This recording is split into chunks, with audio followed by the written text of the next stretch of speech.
Students, सभी को good evening. आज हम एक्सरसाइज 2.3 का क्वेश्चन नंबर 3 करेंगे। क्वेश्चन को करने से पहले एक कंसेप्ट करते हैं। जैसे यदि मान लेते हैं अपने पास 18 हैं, 18 के सभी गुणनखंड लिखेंगे 1, 2, 3,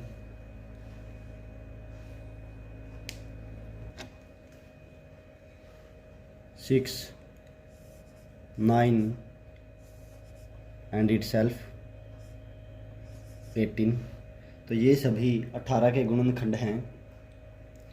यदि मान लेते हैं इनमें से एक गुणनखंड हम 2 से 18 को विभाजित करते हैं, तो 2 में 18 माइनस करेंगे तो शेषफल हमें 0 प्राप्त होगा। रिमाइंडर हमें 0 प्राप्त होगा। जो भी भागफल आता है वह पहले से ही 18 का गुणनखंड होगा। और इस भागफल के यदि हम आगे भी गुणनखंड देखते हैं यानी फैक्टर देखते हैं तो वो होंगे 1, 3 और 9। जो ये दोनों गुणनखंड आए हैं ये पहले से ही इस 18 के गुणनखंड होंगे। यानी इसमें क्या करना है, जो भी हमें बहुपद दिया होगा और उसे किसी दूसरी बहुपद से विभाजित करना है, तो जो भी हमारे पास भागफल होगा यानी कोशेंट होगा वो पहले से ही 18 का गुणनखंड होगा और उसके हम आगे गुणनखंड निकाल सकते हैं जो पहले से ही उस दिए गए बहुपद के गुणनखंड होंगे और उन गुणनखंडों से हम शून्य ज्ञात कर सकेंगे। एक्सरसाइज 2.2 में हमने क्वेश्चन किया था x² - 2x - 8। इस पोलिनोमियल के हमने जीरोज निकालने थे, जिसके लिए हमें इस पोलिनोमियल को 0 के इक्वल रखना होगा। तो x² - 4x + 2x - 8 = 0। यहाँ से x कॉमन लेंगे तो x - 4, यहाँ +2 कॉमन लेंगे, यहाँ बचेगा x और 2 × 4 = 8 = 0। इसमें से हम x - 4 कॉमन लेते हैं और यहाँ बचेगा x + 2। क्लास 9th में हमने पढ़ा था ये दोनों इस दिए गए बहुपद के गुणनखंड होंगे यानी फैक्टर होंगे। और इन फैक्टरों से हम आगे जीरोज निकाल लेंगे। यहाँ पर x = 4 एंड x = -2। इन दोनों गुणनखंडों की सहायता से हम इस दिए गए बहुपद के शून्य निकाल सके हैं। और क्वेश्चन नंबर 3 में हमें ये दोनों शून्य दिए गए होंगे जिनकी सहायता से हम ये गुणनखंड लिख सकते हैं। यदि हमें जीरोज प्लस दिया है तो गुणनखंड माइनस होगा और शून्य हमें माइनस दिया है तो गुणनखंड प्लस हो जाएगा। तीसरे क्वेश्चन में हमें 2 शून्य दिए गए हैं √5/3 एंड -√5/3।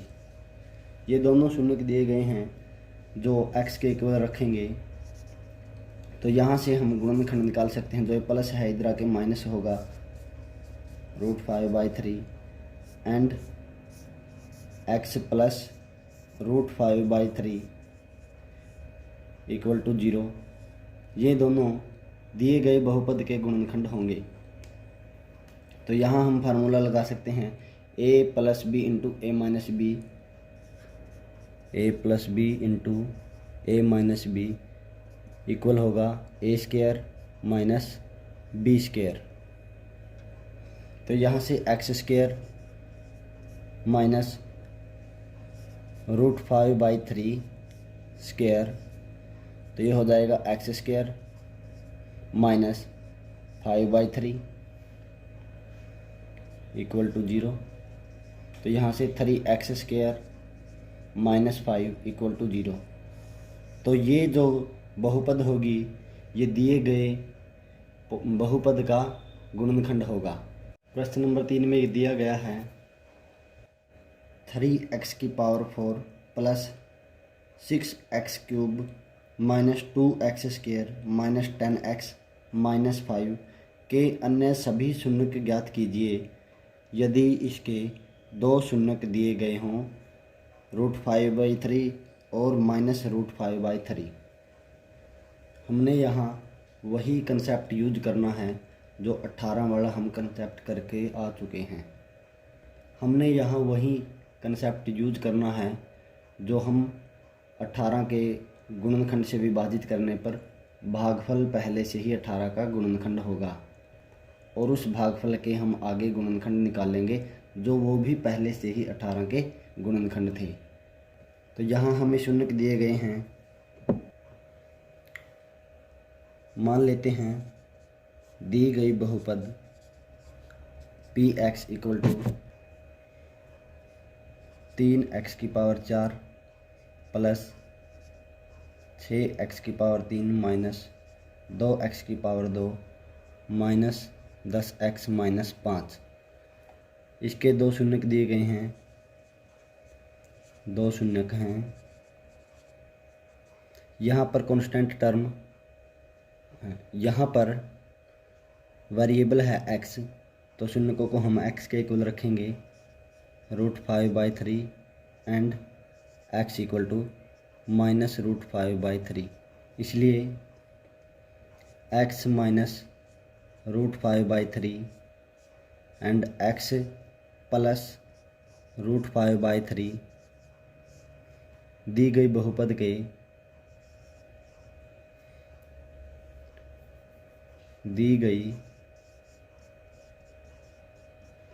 के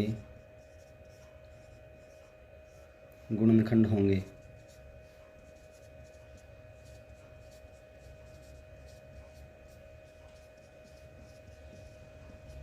या हम इसको लिख सकते हैं a + b × a - b यानी a² minus b² equal to 0। तो x² माइनस 5/3 इक्वल टू 0। तो यहाँ से 3x² माइनस 5 इक्वल टू 0। तो यह दी गई बहुपद का गुणनखंड है। 3x² माइनस 5 px का गुणनखंड है।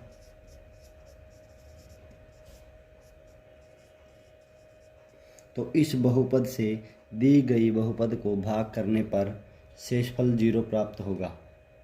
अब हम दी गई बहुपद को उसके गुणनखंड से विभाजित करेंगे और हम शेषफल 0 प्राप्त करेंगे। यदि हमारा शेषफल 0 नहीं है तो अपना आंसर गलत आएगा।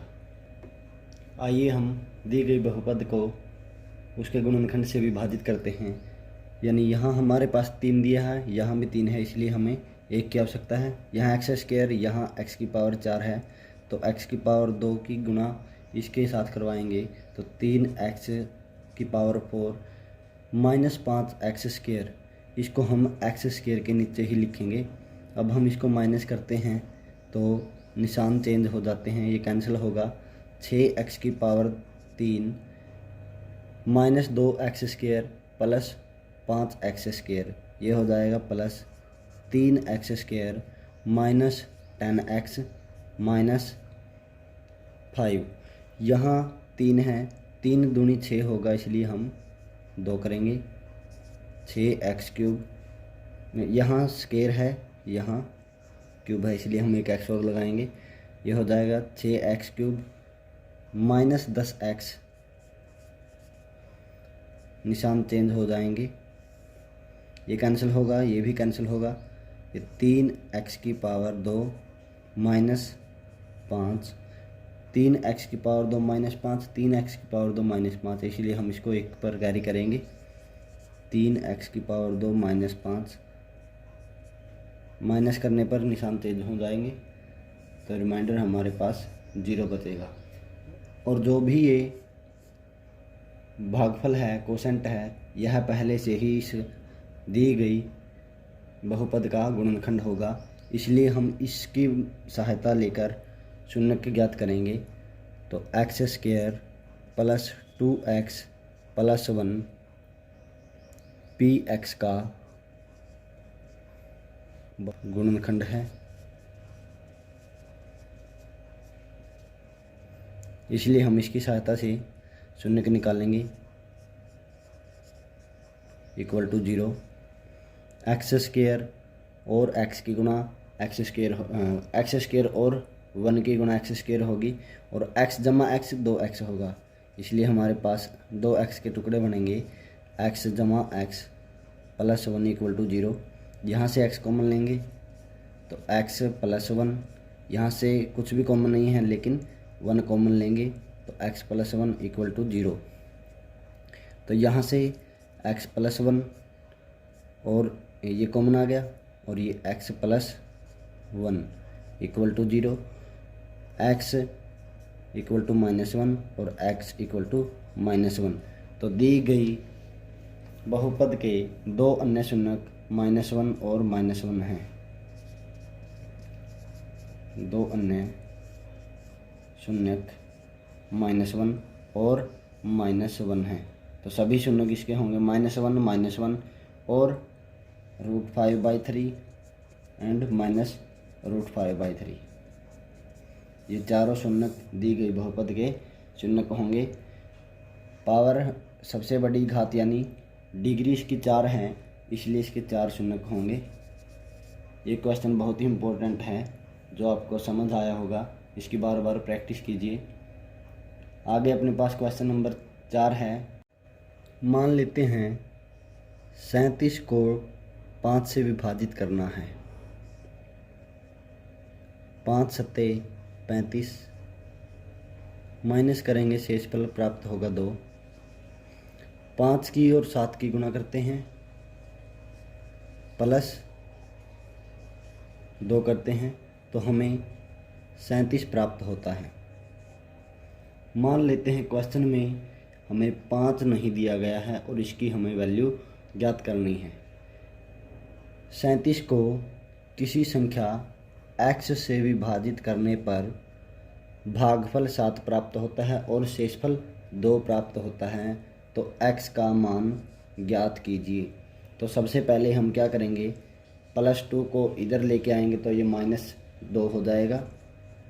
37 - 2, ये x गुणा 7, 37 - 2 बचेगा 35, और x की वैल्यू हमें चाहिए है, तो x बराबर होगा 35/7, यानी 7 पंजे 35, x की वैल्यू आई 5। तो इस प्रकार हम इसी मेथड से क्वेश्चन नंबर 4 करेंगे, जिसमें दिया गया है यदि x की पावर 3 माइनस 3x² जमा x जमा 2 को एक बहुपद gx से भाग देने पर भागफल और शेषफल क्रमशः x - 2 और 2x + 4 हैं, तो gx ज्ञात कीजिए। इसमें भी यही कंसेप्ट हमने यूज करना है। यहाँ दिया है gx और यहाँ पर एक बहुपद दी गई है, और इस बहुपद से हमें भागफल और शेषफल दिए गए हैं, और हमें gx का मान ज्ञात करना है। हम जानते हैं भाज्य इक्वल टू भाजक गुणा भागफल प्लस शेषफल। यहाँ हमें दिया है भाज्य x³ - 3x² + x + 2, भाजक दिया है gx, जिससे हम भाग करते हैं। gx से भाग देने पर भागफल और शेषफल, भागफल दिया है x - 2 प्लस, यहाँ पर होगा इंटू, प्लस शेषफल दिया है -2x + 4। तो सबसे पहले हम शेषफल को इस तरफ लेके आते हैं, तो x³ - 3x² + x + 2 जो -2 है इधर आके +2 हो जाएगा। -4 equal to gx into x -2 x³ -3x² x और 2x ये हो जाएगा 3x -2 -4 और +2 ये हो जाएगा -2 equal to gx into x -2। तो gx को हम उस तरफ ही रखेंगे और ये मल्टीप्लाई में है जो इस तरफ आके डिवाइड हो जाएगा, यानी 3x³ -3x² plus 3x -2 divide by x -2 equal to gx। तो हम यहाँ से gx की वैल्यू निकाल सकते हैं। जिस प्रकार हमें 35 को 7 से विभाजित करने पर शेषफल 0 प्राप्त हुआ था, उसी प्रकार हमें यहाँ भी शेषफल 0 प्राप्त होगा, रिमाइंडर 0 प्राप्त होना चाहिए। यदि हमारा शेषफल 0 नहीं है तो हमारा क्वेश्चन गलत होगा। तो आइए x³ -3x² प्लस 3x -2 को हम x -2 से विभाजित करते हैं। यहाँ x² होगा क्योंकि यहाँ x की पावर 3 है, यहाँ x है, तो इन दोनों की मल्टीप्लाई करवाएंगे, यहाँ x³ होगा -2x²। अब हम माइनस करेंगे तो साइन चेंज हो जाते हैं, ये कैंसिल होगा। यहाँ -3 + 2 है, इसलिए यहाँ -x² बचेगा प्लस 3x -2। यहाँ प्लस की गुणा हमने माइनस के साथ करवानी है, तभी यहाँ माइनस होगा, तो यहाँ पर माइनस, यहाँ x है, यहाँ x², यहाँ हमें x की आवश्यकता होगी, तो इन दोनों की गुणा करवाते हैं तो -x², माइनस और माइनस की गुणा प्लस होगा, 2 × x ये हो जाएगा 2x। तो यहाँ फिर से माइनस करते हैं तो साइन चेंज हो जाएंगे, ये कैंसिल होगा। 3 - 2 ये हो जाएगा 1x -2, x -2, यहाँ भी x -2, इसलिए हम इसको 1 पर कैरी करेंगे तो x -2 होगा और हमारा रिमाइंडर 0 होगा। gx की जो वैल्यू है वो है x² -x + 1, यही हमारा आंसर होगा। तो इस प्रकार इन क्वेश्चनों को हम करेंगे और इनका अभ्यास करेंगे।